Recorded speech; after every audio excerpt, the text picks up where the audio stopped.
we go. We are now live on the website as well. We are good to go to start. Okay. Terrific. All right, it's now 6:32. I'll call to order the May 5th, 2020 meeting of Cherry Hills Village City Council to order.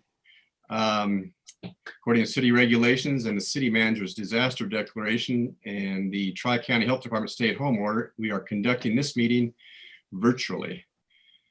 Could the city clerk please read the welcome slide? So welcome to the meeting, everybody. We are live streaming and recording. Everyone, well, doesn't matter that you're automatically muted. You are all unmuted or muted as you choose. We do not have any honest participation signed up tonight. Reminder for council that all votes will be by roll call. If anyone has any technical difficulties, Emily is standing by to help as much as she can. Okay, let's have a roll call then, Laura. Councillor Safavi? Here. Councillor Wheel? Here. Councillor Brown? Here. Councillor Gallagher? Here. Councillor Sheldon? Here. Councillor Blum? Here. So we have full attendance tonight. Here, now we can pass over the audience participation because no one has emailed us to sign up, and we will pass over the reports from the boards and city commissions for the same reason. We're on to agenda item 5. And I guess my first question is, anyone want to remove anything from the consent agenda? Hearing none. I move to approve the consent agenda. Second. We have a motion and a second to approve the consent agenda items 5A through E. Can we have a roll call, Laura? Councillor Safavi? Yes. Councillor Wheel? Yes. Councillor Brown? Yes. Councillor Gallagher? Yes. Councillor Sheldon? Yes. Councillor Blum? Yes. Next up then will be agenda item 7A, which is unfinished business, Council Bill 4, Series 2020, amending Section 16410 of the Municipal Code concerning off-street parking. And this is on second reading, and it's continued from April 7th. And I think Director Kramer, will you be presenting? Mr. Mayor, I will. Good evening, Mr. Mayor, members of council. This is the second and final reading for this item.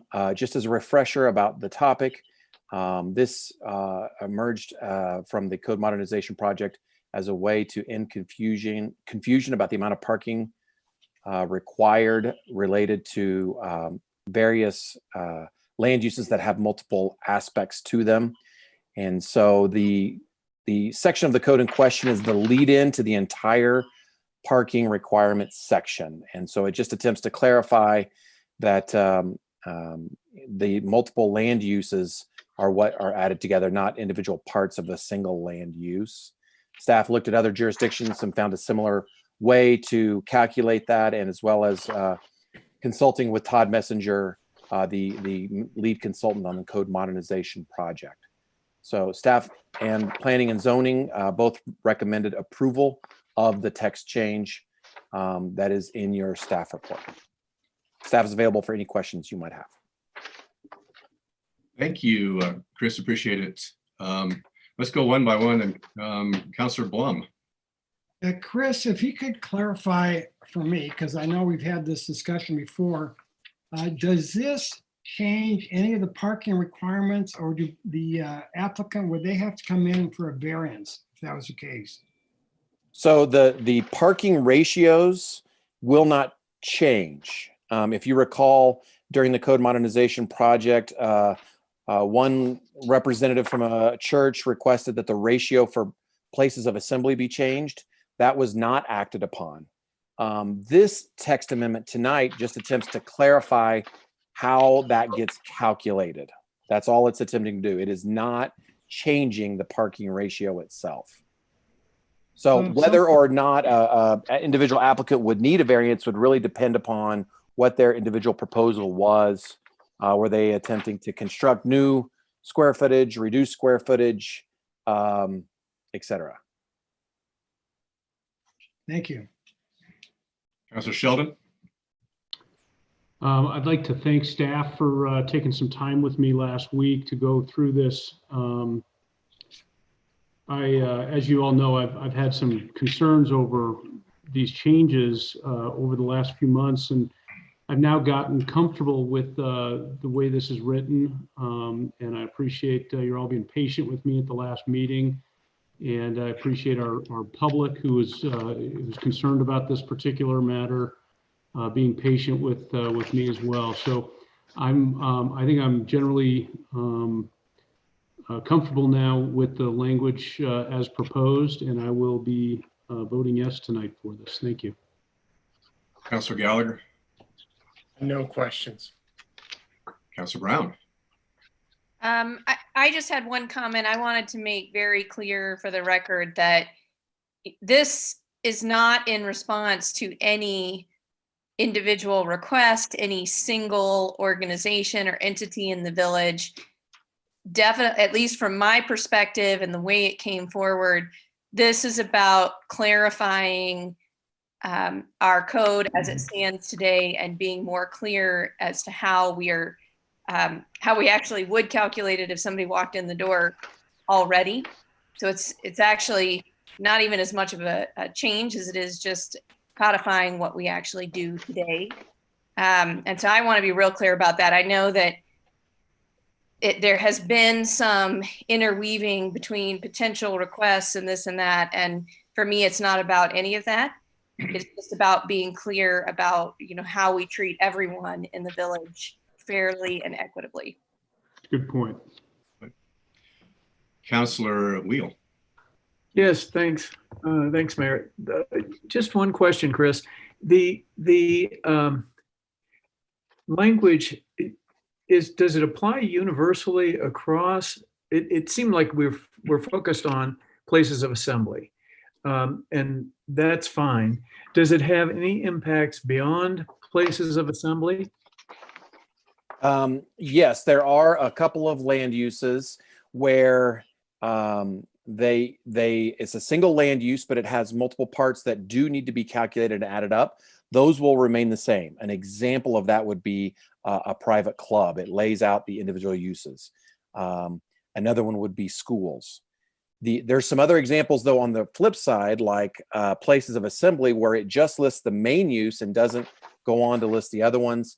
I think the other one is service station is another example. It just requires parking for each gas pump, not for office space or retail space. That would be another example where this would apply. Okay, thank you. That's all I have. Counselor Safavi? No questions.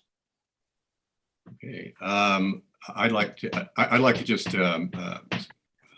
join in Counselor Brown's comments too, that this came about through the code modernization process as identification of just an ambiguity that needs to be resolved. So I agree with Counselor Brown's statements as well. Given that, if there are no more comments, what's the council's pleasure? I could entertain a motion.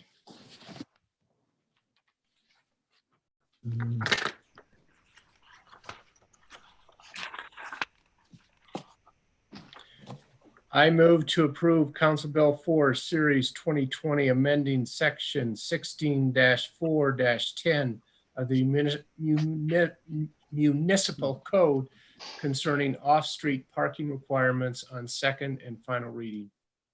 Second. We have a motion and a second. Any further discussion? Hearing none, Laura, could you take a roll call? Counselor Safavi? Yes, approved. Counselor Wheel? Yes. Counselor Brown? Yes. Counselor Gallagher? Yes. Counselor Sheldon? Yes. Counselor Blum? Yes. Okay, that Resolution 13, Series 20. Council Bill 4, Series 2020 is approved unanimously. Thank you, everyone. The next order of business is agenda item 8A, which is Resolution 13, Series 2020, approving the Second Amendment to the Agreement to Urban Drainage and Flood Control District regarding Greenwood Gulch. And I think Director Goldie. And my first question, Director Goldie, is it still urban drainage or? You know, they are still urban drainage doing business as the Mile High Flood District. Okay. So they're officially still urban drainage. Very good. I'll let you go ahead, Director Goldie. You can make the presentation.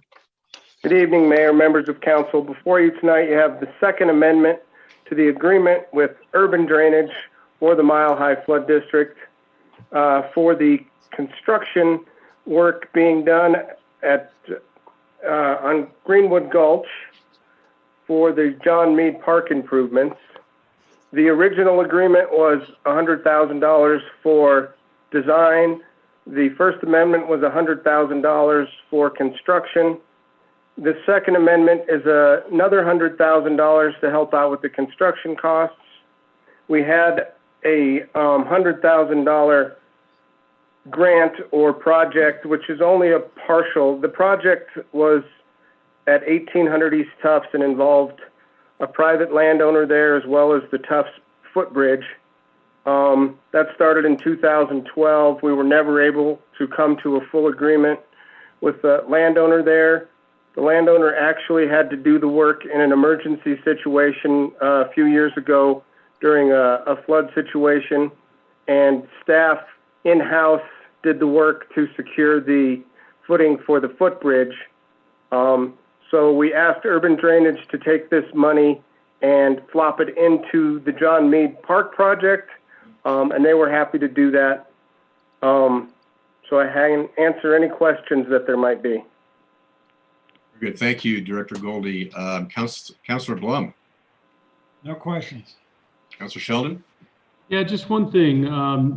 Jay, have you or will you be, as a result of tonight's vote, if this passes, will you be contacting that homeowner at 1800 East Tufts and notifying them that this money has now been moved elsewhere to another city project? I can. This money has been sitting dormant, like I said, since about 2014. The project started in 12. Their work is all done. They did it outside of the grant between Urban Drainage and the city. So this money was actually never put into that project because they never put their money in. So the money was never really theirs. Thank you. Councilor Gallagher. Jay, this homeowner, so did this homeowner fund that work during that emergency situation? Yes. And why did they not try and connect with these funds? Well, we have, this is a great fund, but for some reason, everybody that owns property on the creek believes that the city and Urban Drainage should completely pay for all of the work being done. So they wanted to try to get more where it's a 50-50 match between Urban Drainage and the property owner, because the city has a policy not to spend our public funds on private property. The other issue that comes up is there needs to be a permanent easement, and a lot of people have an issue giving up a permanent drainage easement on their property. So in the time that I've been with the city, we've probably had a half dozen of these where people will request funds, and then when they find out the actual cost for the work and the easements they have to give up, they're not as willing to accept these funds. So this homeowner, they funded it themselves, they didn't give up, and as a result, they did not have to give up any easements. Correct. Just curious, do we know what that cost? No, we don't know. Urban Drainage estimate for the entire project was real close to $500,000. I don't know what their portion that they had to repair was. To repair the footings or to shore up the footings on the bridge, again, who funded that? We funded that. We did that in-house. And who did the actual work? It was done in-house. I see. And we were able to save a lot of money doing it in-house and not hiring a contractor, getting the materials ourselves and installing those ourselves. Yeah, just a comment, it looks great. Thank you. Councilor Brown? End of. No, I'm sorry. I don't have any comments, but wow, thanks. That really helps, and went from 100,000 to 300,000 for the project overall. That's just great news. So thank you for doing that. Councilor Wheel. Yep, thank you. I'm kind of in the same place when somebody wants to give us $100,000. And of course, you guys worked hard to get it, all the applications, but not a lot of questions about that. And I read through it. It doesn't look like it comes with a whole lot of strings attached. So well done. Thank you. Councilor Safavi? No questions. Thank you. Thank you. I can add a little bit of information about this. Greenwood Village actually pays the other half of this. So when they were doing Little Dry Creek through Greenwood Village, they came in and the city and urban drainage picked up the entire tab. Maybe that's where people are getting the idea that it would be free. There's still work to be done along Little Dry Creek that urban drainage, I think, wants to complete, and trying to find the money or the easements is a challenge. I think also that Arapahoe County has some money in their funds that through OSTAB that may be available for this. So it's a future endeavor to talk to some of those property owners. If you've been down there and seen it, there's still a lot of erosion that's going on in Little Dry Creek, and urban drainage is interested in fixing that and fixing the banks of the Little Dry Creek. So anyway, but I agree with everybody's comments that $100,000, this is terrific. I always say, let's see how fast we can sign this and get the money. On that note, I move to approve Resolution 13, Series 2020, approving a second amendment to the agreement with Urban Drainage and Flood Control District regarding final design, right-of-way acquisition, and construction of drainage and flood control improvements for Greenwood Gulch at Quincy Avenue. Second. We have a motion to approve and a second. If there's no further discussion, I'll have Laura take a roll call. Councillor Safavi? Yes. Councillor Wheel? Yes. Councillor Brown? Yes. Councillor Gallagher? Yes. Councillor Sheldon? Yes. Councillor Blum? Yes. And that passes unanimously. And Laura, do you want, I can come down to sign, we can talk offline about it. I can come down to sign that whenever you can have available. Right now. I should. And I don't know how we can handle signatures now, but we'll have to figure something out. We'll figure it out. DocuSign. Yeah. Actually, I think I might have a signature stamp. Anyway, for you, unless there's more, I have some brief mayor's reports, mayor report. First, there was a letter from a draft letter from the county commissioners that was to Tri-County Health and Dr. Douglas that I had Jim send out to you. That has become moot already. Things move so fast because Dr. Douglas announced today that they will be opening Safer at Home effective Saturday. He was on a call, and I know that Councilor Gallagher was on the call as well. He also talked about the mask issue and the way that's going. The concern there about it was making mandatory, making criminal, a criminal violation of the mask, of not wearing a mask, coming from an unelected director of the health department, made some people nervous. And that was a lot of the resistance to that. And that's why the county commissioners wanted to have a voice in it. I think there's a good, what I heard today was a suggestion that either there'll be no mandatory, or if there is, it'll be an opt-in for municipalities. So if they want to have a mandatory, they'll have guidelines from Tri-County Health. It's likely that Aurora would go that way because their city council has voted to have a mandatory. So I think that solves the problem, because then the cities who want to impose those kinds of ordinance and rules on, criminal rules for non-compliance would actually be voting on it, and it wouldn't be coming directly from Dr. Douglas, who I think was uneasy with that anyway. So that is over. I'm not sure even if the letter went out. If you want, actually, Dr. Douglas said that they were having a meeting tomorrow with his board to finally decide whether they're going to have mandatory, opt-out, or nothing. So we should know more tomorrow. And they have a call on Friday as well. So,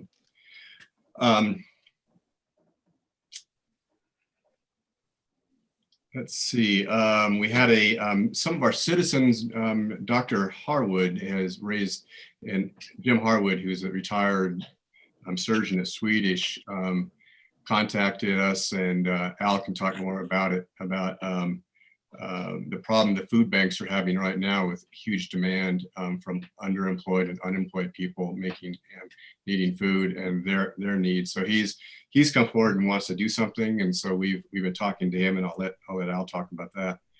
A little bit on Quincy Farm.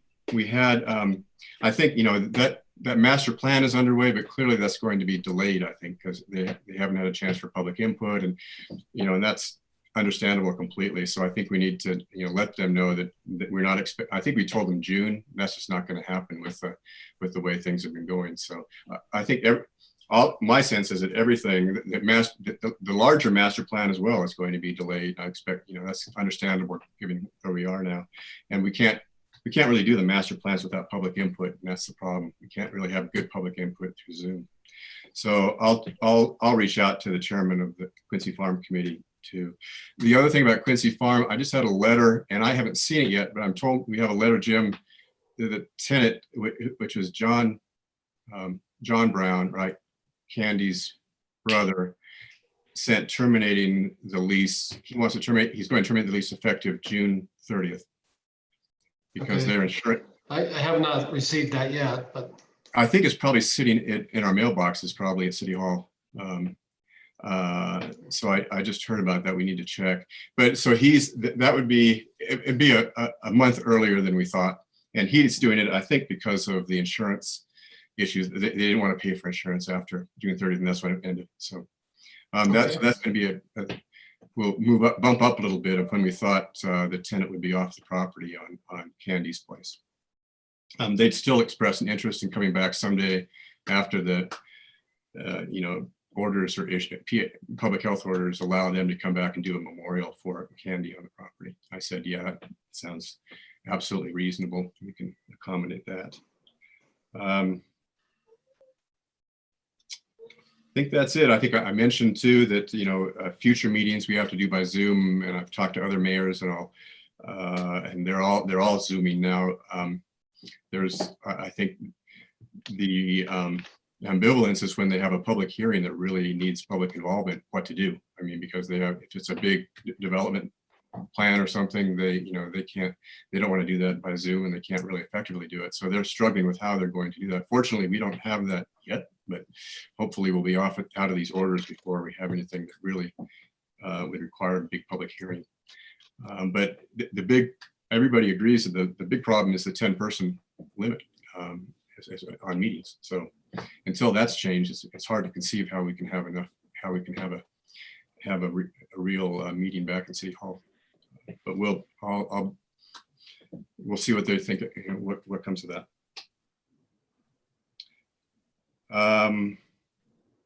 That's it for me. Other reports, Councilor Blum?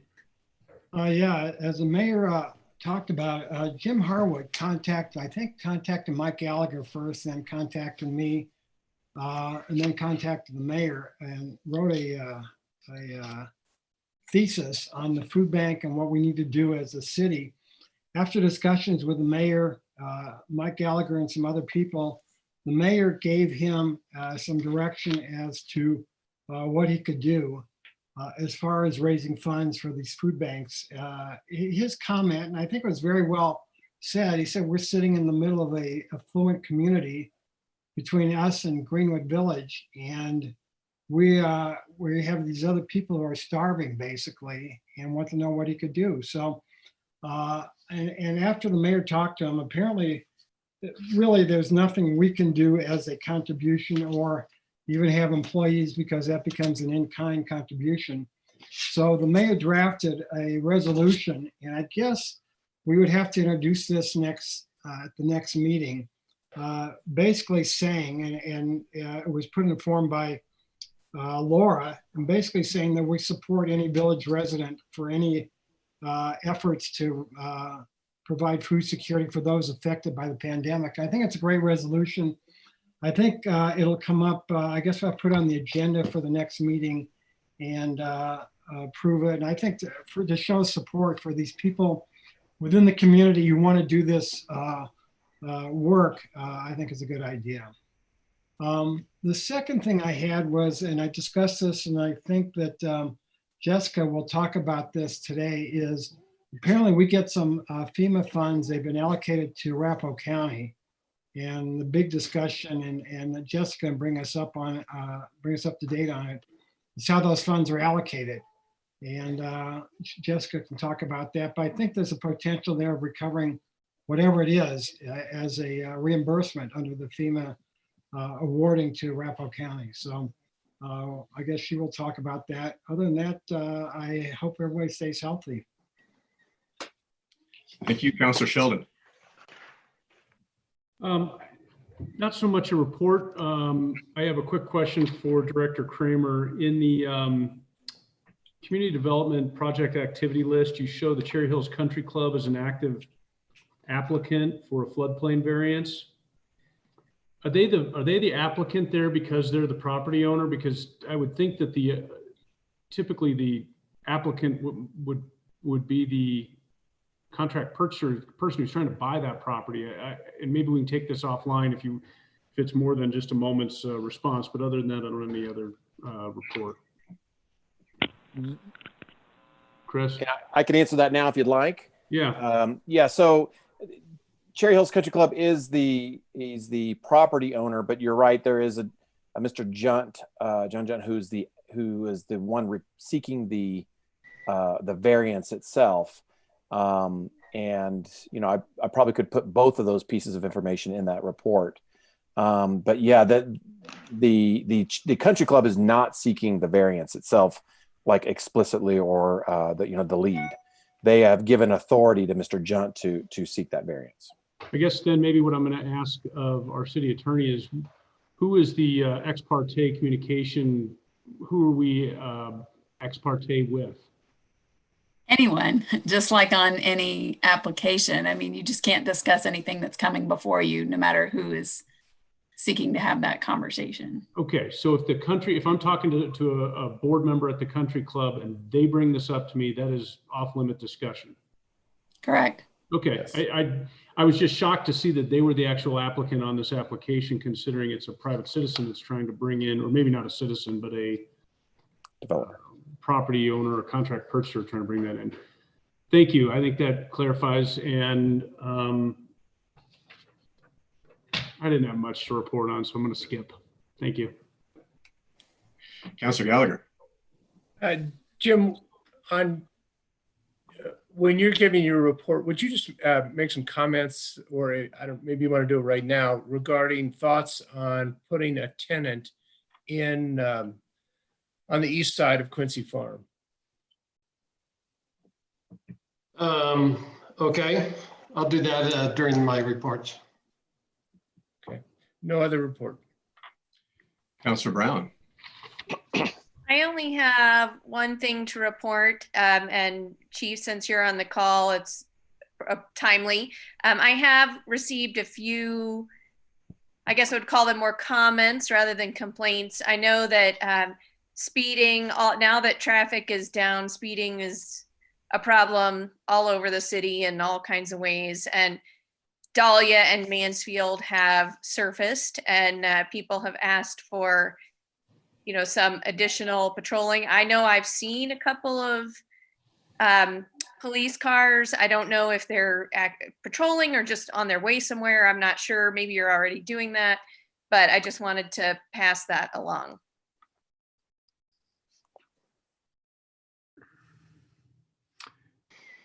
And Chief, if you're trying to respond, you're muted. I don't know if you're trying to respond, but if you are, you need to unmute. There you go. So now I'm unmuted. You are unmuted. Okay. That wasn't on my end, just FYI. Anyway, so thank you, ma'am. Yes, we have been out and about. In fact, I can tell you all that the traffic team did some spring training going over all of their policies, and we have started to deploy the motorcycles as of this week. So even prior to that, though, we have been doing traffic, whether it's on Bellevue or University. They are out there working it. And again, we're, you know, it's difficult to be there all the time, but we have started to deploy the speed trailer too. So I can work to get that up there, Ms. Brown. So I appreciate you letting me know, and I'll pass that location along to the troops. Thank you very much. You bet. Not much news in the neighborhood. DRCOG, for those of you who weren't aware but have had interactions with DRCOG, there was a lady named Connie Garcia who was basically Doug Rex, the executive director, his right-hand person. And she sort of disappeared from the scene early in the year, and he sent out a note that she had passed away April 30. So I wanted to make you aware of that. Cancer, not COVID, by the way. I've been appointed to the Performance and Engagement Committee at DRCOG. There are some funding opportunities, and what I think, rather than spend time on this call, maybe spend some time with both mayor and city manager, and kind of share with you and see if there's any potential for projects that we might have to qualify for some funds. That's all I have. Councilor Savabi? Yes, actually, no report, Mayor, but I do want to make a statement here. You know, I want to make sure that we recognize and we say thank you to, you know, all the doctors, nurses, police, men and women, and firemen and women in our community, all the first responders, you know, again, and everybody that are keeping the grocery stores open. So a lot of people in our community that I think need to be recognized for you know, staying open. And while a lot of people are quarantined at home, they are basically out there trying to make sure that the basics are met. Also want to state that although our village does not have any biotech or pharmaceutical industry really, but we're affected by thousands of the pharma biotech folks and then diagnostic people that are working on the vaccines, that they are working on the therapeutics, as well as a lot of these diagnostic kits that some are out there and some are still being worked on, both in US and overseas. So I just want to make sure that, again, as some of us are staying at home, that we also recognize and say thank you to a lot of these folks. That's all, Mayor. Thank you. That's very appropriate. Okay, Jim? Yes. First of all, good evening, Council, Mayor. Happy Cinco de Mayo. Hope everybody's enjoying it. Two out here in Douglas County, they're opening up slowly, and it was nice to finally get a haircut after about 2.5 months. So I'm about 5 pounds lighter. But what I would like to do is what we did at the last meeting and go around first to all the department heads and let them give a briefing on some of the activity going on in the city and what's been happening, especially in light of COVID-19. And I think I'll start off with Chief Tobria, if you would chime in here first. Thanks, Jim. I appreciate it. So, Mayor and City Council, good evening. one of the things I did want to talk about tonight, which we've just discussed a little bit, was getting the motorcycles out. And in addition to them coming out, I think we finally have all the bugs taken care of with the e-citation. So the handheld devices that you would basically swipe to populate information in a summons, they are out there using those. So really looking forward to seeing how that assists people. We're still trying to figure out a couple of logistic bugs, how do you carry them on the motorcycles and so forth, but you will see that out there, which is a good thing.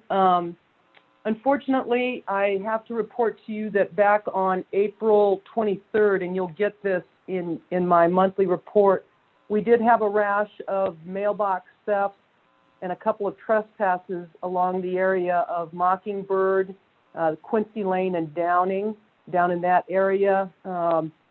It was probably all done at the same time, and we're still working those cases, but you could please ask your constituents to, pick up your mail every day, get locking mailboxes if you can. Now, I will tell you that some of these mailboxes were the locking type, and they were pried. And then over in that neighborhood too, we had a stolen vehicle. So we're working on those. We haven't had anything since. We have used social media to get the word out about mail because of probably because of stimulus checks. People are going to be out there doing those types of things with regard to mail. Even the U.S. Postal Service has sent something out. So just an FYI there. With regard to some patrolling that we've been doing, we've been out very visible on the trails.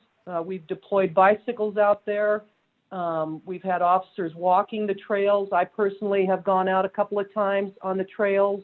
We are really been met with, I'd say, 98% positive comments for us to be seen out there. We will continue to do that. The trailheads are obviously very crowded, so we're trying to make sure we provide extra patrol there. Our new officer, Nicole Trancoso, started her training on Monday, the 20th of April. She's doing very well so far. We're really excited to have her on board. She comes with previous experience from the Department of Corrections, and then most recently 2 years down at the Colorado Springs Police Department. So we've got her in training, which is a great thing. And then lastly, just kind of a little anniversary note. On the 30th of April was my 8th year as your police chief. And I'm still having a great time. I'm very proud of our police department, and we certainly appreciate all of your support. So thank you. Congratulations on the anniversary. Thank you. Thank you. We'd have a cake for you if we were all there. Yeah. Thank you. Brittany made you one, but she ate it. Maybe City Attorney Guckenberg has some extra left over from her birthday. We all need to share some cake for all of our special events. The last thing I need is to eat cake. We can walk and then have cake. How about that? Thank you, Chief. Much appreciate your report. Director Goldie, if you would. Yes, good evening. So I met with my staff today. We're putting together some protocols, so we'll go back to normal shifts. Next week, we had them on staggered shifts so we could keep one person in each vehicle. We will go back to our regular shifts next week with our protocols in place. We've had a few requests for speeding issues throughout the city. Unfortunately, we can't really do any traffic counts right now without school being in and with less people going to work. So if you hear from residents that think they have traffic issues, have them contact me, but it's going to be a while before we can deploy our traffic counters out there and get some numbers that mean anything to us. Work continues on the park at John Meade and Alan Hutto. They're currently putting in irrigation. The boardwalk is complete. They're working on the splash area that goes through the wetlands. And so it's really starting to come together over there, a lot slower than we would like, but with the situation that it is, we're just happy to have people out there working. That's all I have. Thank you. Director Kramer.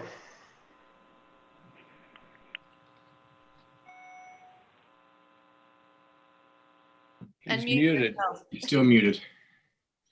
Sorry. There you go. Is that better? Good evening. I do have a few updates for you tonight, starting with building permit. As council is aware, we are still taking, reviewing, and issuing and inspecting permits. I will tell you overall in April, our permit numbers, just on a volume perspective, were down. Excuse me. The good news is that our new home permits continue to happen, which from a revenue perspective on building permits is really helpful. And so, overall, I think our total revenue year to date from 2020 compared to year to date 2019 is down about 20%. And again, we've been holding neighborhood input meetings, which are required prior to submittal of a new home permit. We're able to host those electronically. And I think we have 5 scheduled right now, which means that we're close to receiving 5 new applications for new homes. So that's very encouraging. Wow. As far as development review goes, we have received in the last few weeks a number of cases. The 3727 South Ogden that we discussed with Councilor Sheldon. The Cherry Hills Country Club has also submitted 2 other permits for review. One is a floodplain variance for some channel improvements for portions of the Little Dry Creek that run through the golf course. Further, they have also submitted a site plan for the $55 million renovation of the southern portion of their clubhouse that just came in. And finally, we also, and I think I sent an email to council, we got the Crown Castle request to relocate the cell tower from the park to the city-owned parcel in the northwest quadrant of University in Quincy. So quite a bit of development review has come in the door recently. So stay tuned for that. Overall, I think, we have really tried to make it so that apart from not being able to come to the counter, we've tried to provide every service that we could, just like normal times. Predictably, some of the willingness from folks to, have a big capital outlay is, I'm sure a little people are waiting to see what happens a little bit before they submit. So we did see a slowdown, but I'm really proud of our ability to still basically process everything, including neighborhood input meetings, for all systems go. The only other thing I have is that planning and zoning is meeting next week virtually, a Zoom meeting, just to begin kicking around some ideas for mail survey questions and topics. They are not taking action. They are not voting. I think they're also intending to have the Citizens Advisory Task Force provide feedback on that as well, but they thought they could, start making some, planting some seeds on that next week. So we are going to have a study session on that topic. Other than that, that's all I have. Okay, thank you. Director Sager. Good evening, Mayor and members of City Council. As Councilor Blum said, Arapahoe County will be receiving funds from FEMA to assist with COVID-19 recovery operations. It was confirmed today that the county will be able to pass some of those funds down to municipalities located within the county, but the distribution of the funds and the amount the city will receive has yet to be determined. It sounds like the general consensus is for Arapahoe County to keep 55% of those funds and then disseminate the remaining 45% based on population, but again, that hasn't been decided yet. So Arapahoe County's finance director is holding a virtual meeting tomorrow, and I'm hoping we can get a better idea of what that will look like for the city tomorrow. So we get like $5. We get $5. Hopefully not $5. It looks like from the models that they've put out, it's anywhere from 1,000 up to 1 million. So it's a really big gap. So we'll see what that looks like more for us. But the reports from the Treasury indicate the funds can be used to reimburse the city for personal protection equipment expenditures that we've already made, help local businesses recover from the pandemic, or assist residents with things like food deliveries or mortgage assistance programs. It is likely going to be a reimbursement program since the county is still required to document the expenditures of funds. So we'll have to ask for the reimbursement. So spend the money ahead of time, get the money afterwards. But once I have that meeting, I'll put together a summary for this week's weekly update so you have an idea of what that looks like for us. The city is also eligible to receive reimbursement funds from FEMA directly. So in preparation of requesting FEMA funds, I've contacted FEMA to create an account, and the city has also been provided a COVID-19 Pandemic Public Assistance Grant POC that will help us, will assist us in applying for that reimbursement. So we have to go through that person to receive the funds. They do have a minimum threshold, which we haven't met at this time, so we'll have to wait until we do meet that minimum before we apply for reimbursement. And so far we've spent money on things like masks, gloves, sanitizer, those types of things. So we can get reimbursed for those. We just have to wait until we hit their minimum threshold. As far as revenue goes, sales tax collections for March remained consistent, and it was actually up 6% from where we were this time last year. However, use tax, building permit fees, and municipal court fines were down. So overall in those four categories, we were about 3% short of where we were this time last year. But we continue to keep a close eye on expenditures so we can help offset the loss in revenue. And even though I expect May sales tax collections to decrease with the businesses offering limited services, as Director Kramer mentioned, we have some larger permits on the horizon, so we should see the building permit fees increase. The only other thing I have to report is as we prepare to return to City Hall next week, HR analyst Catherine Ducharme and I went through the checklist that we received from Tri-County Health today to make sure that the city is in compliance with that checklist when everyone returns back to the office next week. And that's all I have. Great. Any questions so far? Okay, as mentioned, the only thing is the Yes. checklist. Can you? I'm sorry, Jim. The checklist. Can you share that with us? I want to see what that checklist is. Sure. Of course. Thank you. Yeah, we'll send you the link. Thanks. It's about a 4-page checklist of items they'd like to see. So staff has been busy accomplishing those checklist items this week, and we'll be ready. We're planning to have all of city staff back at work on Monday. We're going to open up the doors. I don't expect to see a ton of people coming in through the doors, as a lot of them have learned to be able to deal with their business through telephone and through the computer. So, but we're prepared to have whoever does come in, we will have masks available. We will make it mandatory inside the building to wear a mask. We'll have sanitizer available if somebody would like to use that. We've also established how we're going to handle court. This first meeting in May, we've canceled the court, and again, offering plea bargains to many of those traffic issues that have been ticketed. And we're planning to have a late May meeting in the courtroom, and we've established that no more than 10 individuals will be in the courtroom at any given time. They will have masks. The prosecuting attorney will have 3 individuals that he will be talking to, and 2 of them will be waiting in line and 1 in the prosecuting attorney's office.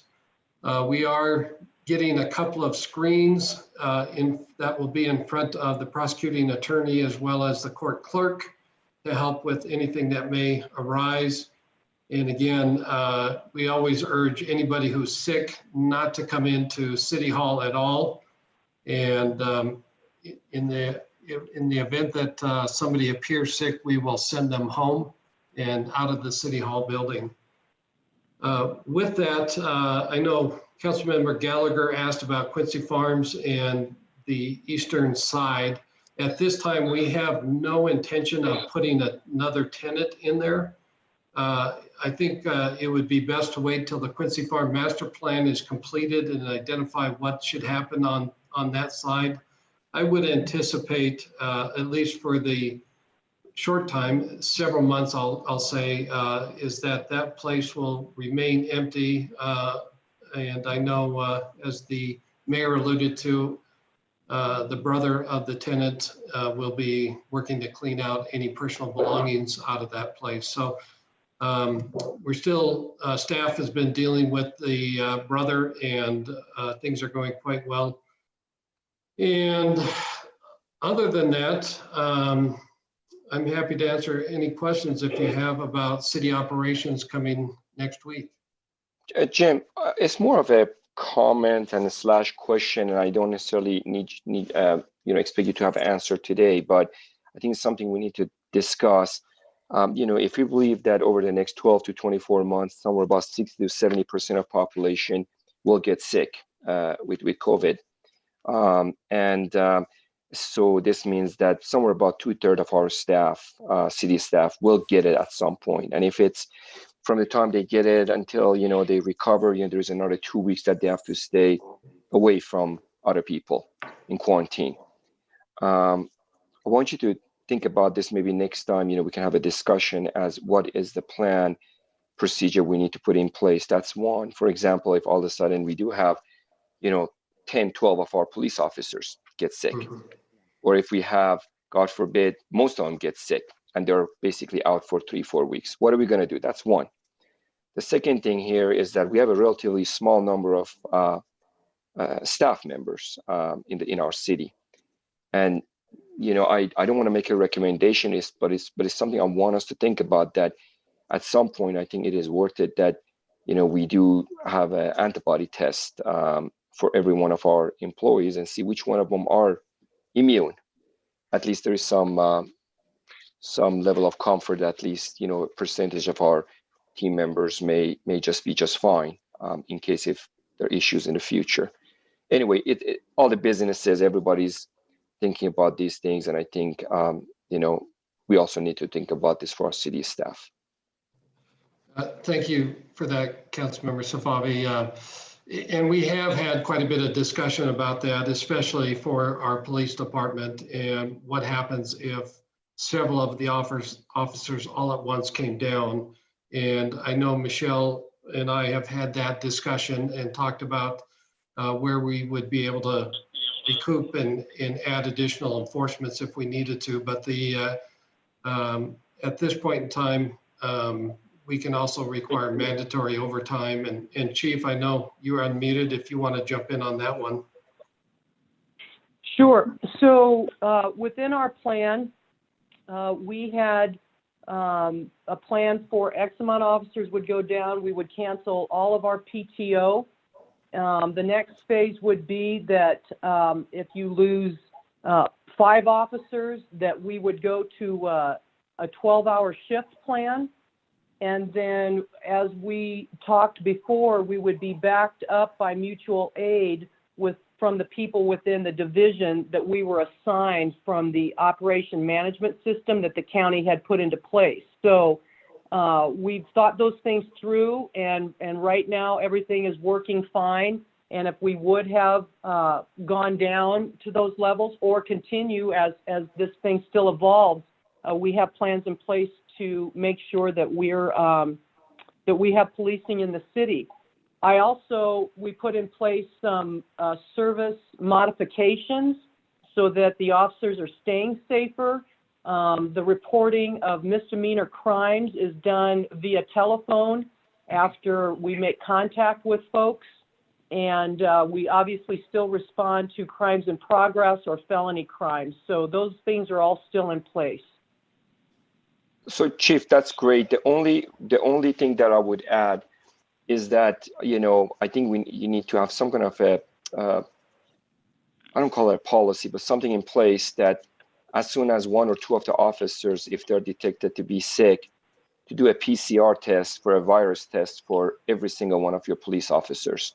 Because the chance that if 1 or 2 have got it, that, there's a good chance that maybe the rest of them have it, and they will come up in 2 or 3 weeks. having that information, I think, would be extremely useful. So my recommendation is, if at any point one of your officers is positive, then do a quick PCR test. Somehow work with the county, with LabCorp or somebody. We need to have a system in place that they will all get tested within 2-3 days. That's all. Sure, I can work with Ms. Ducharme with regard to that.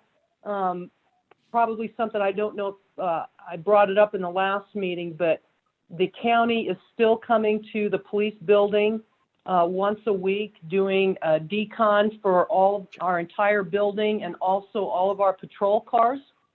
So that continues through the month of May. And then we do have policies in place with regard to if one of our officers' family members is ill, what we would do with regard to quarantine. So I think we have the policies in place for everything that you asked about, sir, other than if I do have an officer who does test positive, about getting the rest of the officers tested. And we'll be working on that right away. Thank you, Chief. Sure. Let me know if I can be of any help or service in case if you're discussing any information with them, or just let me know. Thanks. Appreciate that, council member. And that would apply also for the rest of the staff too, as we'll develop a plan if those things happen, and how we go about getting testing done for the rest of the staff. So thank you for that. That concludes my comments. City attorney comments. It's a good day. Your attorney has nothing to say. I wanted to end on a happy note. During the call today, buried in the bad news was Dr. Douglas saying that the numbers in our hospitals are really good. We've gone down from almost 900 people hospitalized to 650. The number of ventilators, there's more than 60% of the ventilators right now are not being used. And it's actually, the numbers are actually better than they were at this time last year. So there's good news from the hospitals, which is kind of pushing, it was the message being pushed, and it is true. That's really the state has the COVID-19, state site that's really interesting. If you click on that and go to the data, that's really, what they're really looking at is what the hospitals can do here, not the numbers of people is just a function of how many people are tested, but the real numbers they're looking at is the hospitalizations, and they look very good. So that's good news for everybody. All right, any other comments or motions to adjourn? Just one comment. Mike Gallagher and I will be interviewing tomorrow, I guess via Zoom, for Parks and Trails. Right. I move that we adjourn. Second. Sounds like unanimous consent. Aye. All right, thanks everybody. Everybody stay well. Happy Cinco de Mayo.